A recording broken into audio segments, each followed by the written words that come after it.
नमस्कार दोस्तों, देश नीति में आपका स्वागत है। दोस्तों, झूठ बोलो, जनता को बेवकूफ बनाओ, छाती ठोक के झूठ बोलो कि इस कड़ी में आज जो हमारे खास मेहमान हैं, इस खास मेहमान के साथ हमारी बातचीत तो नहीं होगी, हमारे साथ नहीं है, लेकिन इन्हीं के बातों पर आज हम बात करेंगे कि कैसे चुनावी मौसम में मंच से सीना चौड़ा करके जनता को झूठ बोला जाता है, बेवकूफ बनाया जाता है। चुनावी मौसम में जहां एक तरफ माहौल गर्म है, उस बीच में कैसे जनता के बीच जाकर मंच से तमाम नेता जो है एक एक कर अजीबोगरीब झूठ परोसते हैं, फरेब फैलाते हैं, मायाजाल बुनते हैं झूठ का और जनता से अपना समर्थन मांगते हैं।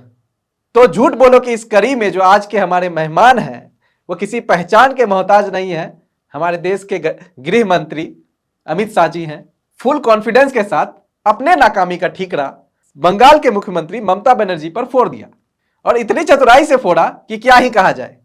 अभी पूरा उसका जो है आपको वीडियो भी दिखाऊंगा, उसका जो पूरा सच भी आपको बताऊंगा। लेकिन उससे पहले आज जो है एक वीडियो वायरल हो रहा है और आरोप लग रहा है कि मोदी जी जो है इतने असंवेदनशील, मतलब पत्थरदिल इंसान है कि मंच पे वो धक्का देकर एक बुजुर्ग को गिरा देते हैं और पलट कर देखते भी नहीं है। पहले आप वो वीडियो देखिए।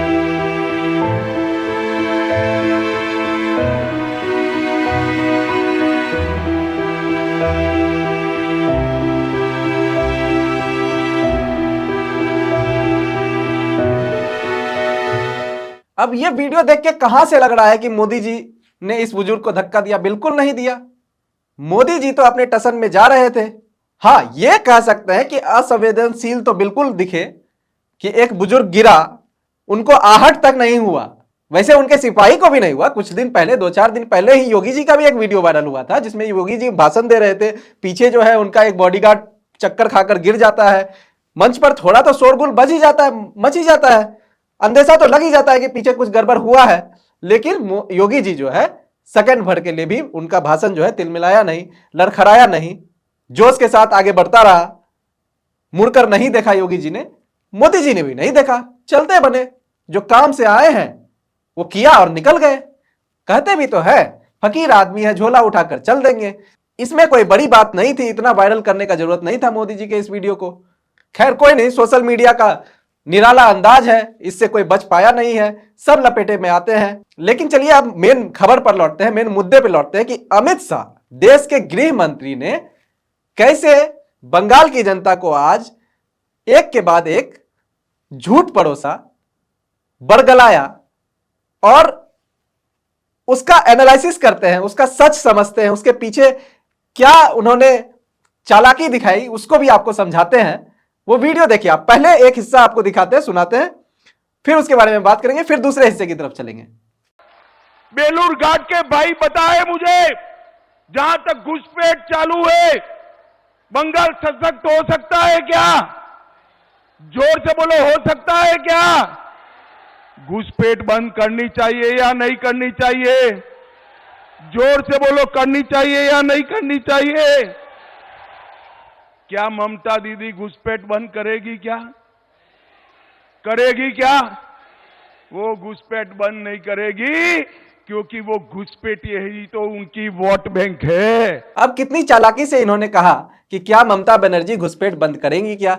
जैसे ममता बनर्जी रोज बॉर्डर पर जाकर गेट दरवाजा खोलकर बैठी रहती है कि आओ भाई आओ, हमारे वोट बैंक बन जाओ। ये खेल चल रहा है इनके भाषणों से तो यही लगता है, लेकिन सच क्या है वो भी समझिए। भारत का राज्य पश्चिम बंगाल का सीमा लगता है बांग्लादेश के साथ, और वहां पर जो फोर्सेस तैनात होती है वो किसकी निगरानी में, किसके आदेश पर चलती है? वो है गृह मंत्रालय। सीमावर्ती फोर्सेस जो भी होते हैं वो केंद्र सरकार के अंदर आते हैं, और उसका हेड कौन है, उसका अभी सर्वे सर्वा कौन है?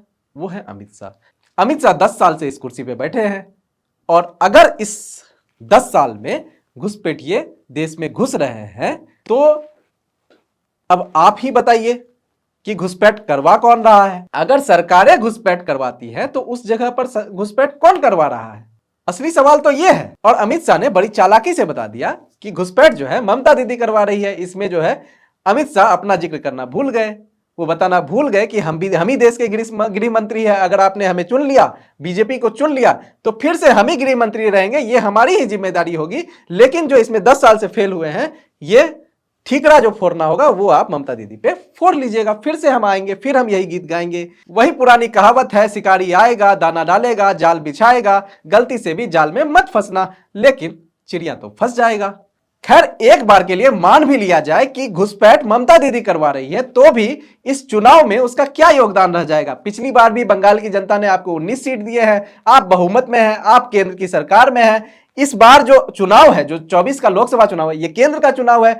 बातें सब कुछ सेम रहेगी। अगर आपको पूरा का पूरा सीट मिल भी जाता है तो बीजेपी की सरकार केंद्र में रहेगी, टीएमसी विधानसभा में बहुमत में है, तो टीएमसी की सरकार पश्चिम बंगाल में बनी रहेगी। तो बात तो अब भी जो 10 साल से चल रहा है वही आगे भी सेम रहेगा। तो जब 10 साल में आपने नहीं कर पाया कुछ, घुसपैठ ममता दीदी करवा ही रही है, तो अब जो बंगाल की जनता को आप बोल रहे हैं कि हमको वोट दो तो रोक देंगे, अब कैसे रोकेंगे।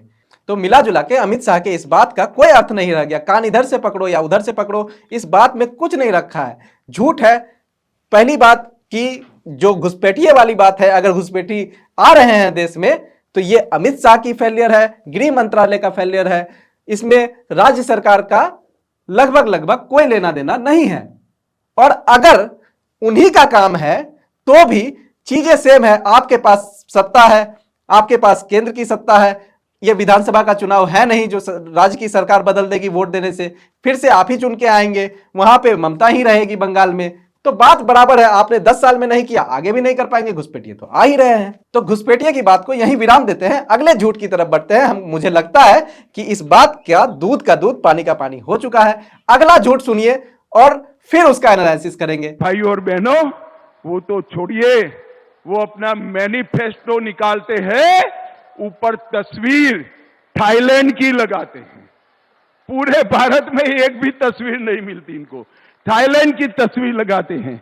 मगर क्यों लगाते हैं? इसलिए लगाते हैं कि राहुल बाबा बार बार वहां वैकेशन करने के लिए चले जाते हैं, वैकेशन करने के लिए। तो सुना आपने, वो मैनिफेस्टो भी निकालते हैं तो ऊपर जो है थाईलैंड की तस्वीर लगाते हैं। और इसलिए लगाते हैं क्योंकि राहुल बाबा जो है, लगता है अक्सर छुट्टी मनाने वहीं जाते हैं। अब आप कांग्रेस का जो है मैनिफेस्टो देख लीजिए, जो इस बार 2024 लोकसभा चुनाव के लिए कांग्रेस ने जारी किया है। ऊपर जो है मल्लिकार्जुन खड़गे और राहुल गांधी दोनों की तस्वीर है, हाथ में हाथ पकड़े तस्वीर है। नीचे जो है एक रैली की, शायद भारत जोड़ो यात्रा की कोई तस्वीर है, जिसमें कि इंडिया का भी झंडा दिख रहा है, पार्टी का भी झंडा दिख रहा है, भारत जोड़ो यात्रा का भी झंडा दिख रहा है। इसमें कहीं भी थाईलैंड तो दिख नहीं रहा था। लेकिन अब ये जो मैनिफेस्टो की बात अमित शाह कर रहे हैं, वो कौन सा मैनिफेस्टो है?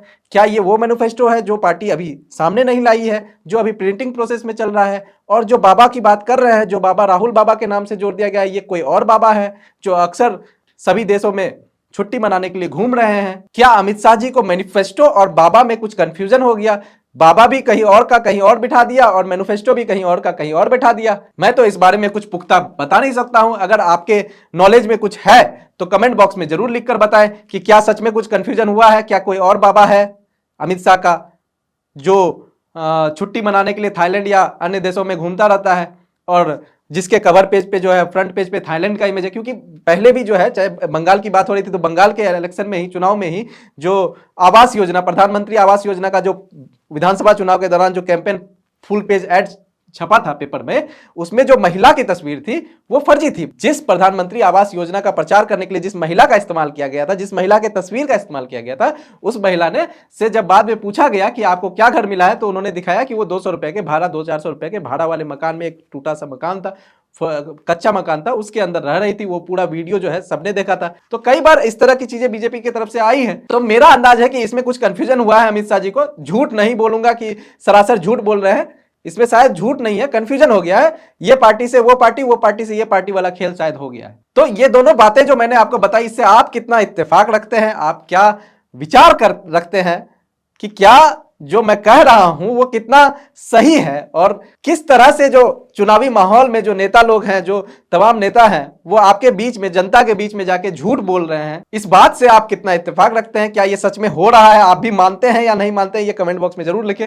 और देश नीति के साथ बने रहे। देश नीति को आपके साथ की बहुत जरूरत है, सख्त जरूरत है। चैनल को सब्सक्राइब, ज्यादा से ज्यादा सब्सक्राइब करें। वीडियो पसंद आए तो लाइक और शेयर जरूर कर दें। देखते रहिए देश नीति। धन्यवाद।